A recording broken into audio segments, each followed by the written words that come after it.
ভাবতেছি কি 4000 টাকা দিয়ে একটা পাঞ্জাবি কিনবো, 4000 টাকা দিয়ে এক জোড়া জুতা কিনবো, আর 2000 টাকা দিয়ে একটা পায়জামা কিনবো। ঈদ শপিং ডান। কত হইলো হিসাব করছো? 10,000। কিন্তু তোমার আব্বা তো তোমার 10 টাকাই দিব না। এই, তুই আমার আব্বা সম্পর্কে কি জানোস? না, আমরা তো কিছুই জানি না। তুমি তোমার আব্বার কাছে 10,000 না 1,000 টাকা চাই, দেখো তোমার অবস্থা কি করে। তাই নাকি? টাকা 1000 না 10,000 টাকা তোরে দেখাইতেছি, চল আয়। ওই আব্বু, আব্বু, এই যে তোমার পুরো এলাকা আমি খুঁজতেছি, আর তুমি এখানে কি খুঁজতেছো? আরে বাবা আর কইস না, সকালবেলা খেত গেতাছি, একটা টের কয়েন আছিল কুছ হারাই গেছে, কোন যে পড়লো আর খুঁজে পাইতাছি না।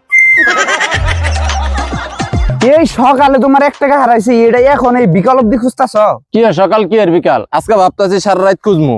তোরা দুইজন আসার একটু হাত লাগা, তাড়াতাড়ি হবো।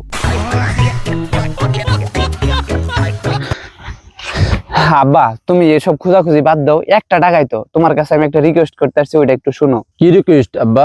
এই টাকা খোঁজা বাদ দিয়ে বাড়িতে আসো আর আমারে 10,000 টাকা দাও। কি লিগা? পাঞ্জাবি কিনবো, পায়জামা কিনবো, জুতা কিনবো। যাই বারেকটে কই গিয়া এটা কব্বর খুদার লিগা। না কি যেন শুনছিলাম যে কত পছন্দের নাকি কি যেন হয়।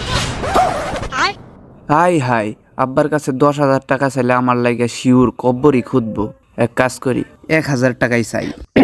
আব্বা, তোমার একটা কথা কওয়ার আছিল। কি কথা? এসব 1 টাকা খোঁজা নাটক বাদ দিয়ে আমার 1,000 টাকা দাও, পাঞ্জাবি কিনবো। কত? 1,000। কেলো বলতো, কিছু বল। ভাই আমি তো কিছু বুঝতেছি না, তোমার আব্বা মুহের এরম করছে কে?